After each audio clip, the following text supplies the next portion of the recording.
Emergency alert video, exactly as I predicted. Very urgent video this morning.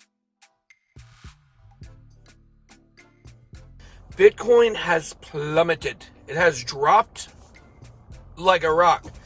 And a lot of people are real nervous, they're real scared, and everybody is looking for the reason. Now, we're going to talk about several reasons today why I believe this happened, but ultimately, I'm not worried. This doesn't mean that we're going to have a great end to the month. As we've seen consistently, the ends of the month are not that great. We got the big run up from the Coinbase IPO, and it was great. We couldn't get over 65,000, but we did set a new all-time high. So we had a higher high. So things are, still overall looking bullish, but a lot of stuff coming out overnight. Now, for me personally, this is what I'll tell you. Yesterday in our video, I told you guys I was looking for an entry point on MarketCypher. I never found one. And every time I would look at it, it would go down further. But here's the thing with MarketCypher, stop trying to front run your green dots. Stop trying to front run the confirmations. Wait for them to come. So I've been waiting on the 3 hour and the 4 hour chart at least. Looks like now we're going to get a large green dot at the bottom of the 4 hour chart, the 6 hour chart, and looking like potentially the 8 hour chart as well. So personally, I'm still looking for an entry. There have been a few times where I said, oh, it's not going to go lower than this. But you know what? I'm going to wait for the right spot. So if you want to get in that opportunity, if you want to wait for the right spot to get in, you can, of course, sign up for Bybit, bitboycrypto.com/deals. Go to the Bybit section. Then you go to the rewards hub, get a bonus, whatever. But I will give you the warning with that, which is a lot of people got wrecked last night. A lot of people lost money, billions of dollars liquidated last night. And I'm glad to say I was not one of them because I've been waiting for the right time. Now, the sun is shining in here. I look like an angel. I was Cupid on Friday. Ethereum was crushing it. Now the prices are dropping, and now I am but a mere angel. So what a weird thing going on in this video right now with the light. Good job, son. I think potentially what is happening right here is the Lord himself is shining down on you and telling you this could be the opportunity to go long, or I don't know, maybe get wrecked. But the point here is, guys, is what happened to the Bitcoin price? Well, there's basically 4 things going on right now. Is that right? 1, 2, 3, 4, maybe 5. I don't even know. 5 things going on right now that have had a drastic impact on the price of Bitcoin. Number 1, there was a gigantic power outage in a huge province in China last night. Okay. Now, this caused the Bitcoin hash rate to drop 40%. So a lot of people are looking at that and saying, wow, this was it. This was the thing that happened that caused the price to plummet. Anytime as the Martini guy said on Twitter, anytime the Bitcoin hash rate drops, it's going to have a negative effect. Is it going to be this big of a negative effect? I don't really think so. Number 2, I think what we're looking at, by the way, guys, is we're always trying to find a reason why the Bitcoin price dropped. We just don't know. You don't actually know what it is a lot of the time. So all of these are possibilities. These are all real things that happen that have had like a compound effect on the market. Number 2, you had unsubstantiated reports that the United States is about to start going after large financial institutions for money laundering with digital assets. Now, should this really have a big effect on the market? Probably not. I would say no, because what's changed? Nothing's really changed. Institutions, money laundering, and number 2, the U.S. going after Bitcoin. These are just things that we see a lot. I don't think there's really a big need to worry. Number 3, you have Turkey, which I tell you what, when I see people talking about the reasons why Bitcoin drops, and I see stuff like this, it's just asinine, honestly.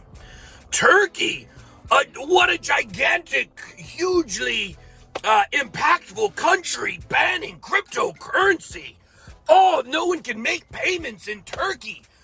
Oh, with crypto, what a terrible story. This is one thing people are pointing to. They're saying, well, India's trying to ban it. Now Turkey's trying to ban it. But guys, remember this. Whenever these governments try to ban Bitcoin, it just strengthens the use case for Bitcoin. It's kind of like this. If I were to go out there and I were to challenge, let's say, Mike Tyson to a fight, okay? Everybody would be like, well, that's ridiculous. There's no way he could possibly beat Mike Tyson. And then I go out there in the ring, and in the first round, he punches me. And the first time he punches me, he knocks me down to the ground. Let's just say I don't get knocked out for, simplicity's sake. Right when the bell rings, he goes in and punches me on the ground. Everybody knew that was going to happen. But then when they see it, they're like, oh yeah, for some reason we thought, and I could have used a Ben Askren and Jake Paul reference here, but for some reason he came out like he really was going to fight, but he got hit and he went down, and then everybody's going to know I never had a chance. That's how it is when these countries try to ban Bitcoin. We already know they don't have a chance, but then when they come out and they talk smack and they say, we're going to ban Bitcoin, and then it just becomes very evident they can't achieve it, it just makes them look terrible. Now, I don't know. I might could go a round or two with Mike. I'm just saying. I might not get knocked down first time. I'm just saying. So that's another thing. You got Turkey saying they're going to ban Bitcoin, and they're not saying they're going to ban Bitcoin. It's not like the India ban where they're saying you can't own it. They're saying you can't use it as a payment because no one has protection. Ooh. So that's the third reason. The number 4 reason, and this is the one to me where things get extremely interesting. Let me tell you why. Insiders from Coinbase dumped, let's just call it, hella shares over last week's launch. Now, we told you that it was very abnormal that Coinbase would be able to dump their, the shareholders would be able to dump their shares immediately on listing. Told you guys there was a huge advantage to the price of Bitcoin being up for the Coinbase shareholders. And what happened? They all dumped it.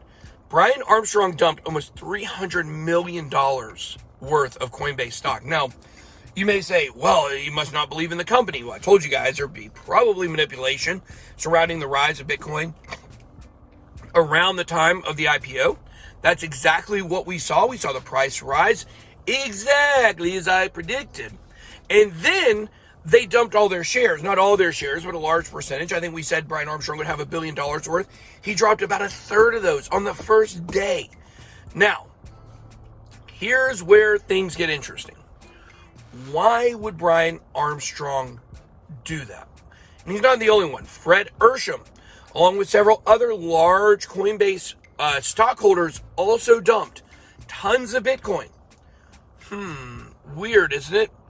They dump this, they get cash for their shares, and now immediately the price of Bitcoin plummets 21%.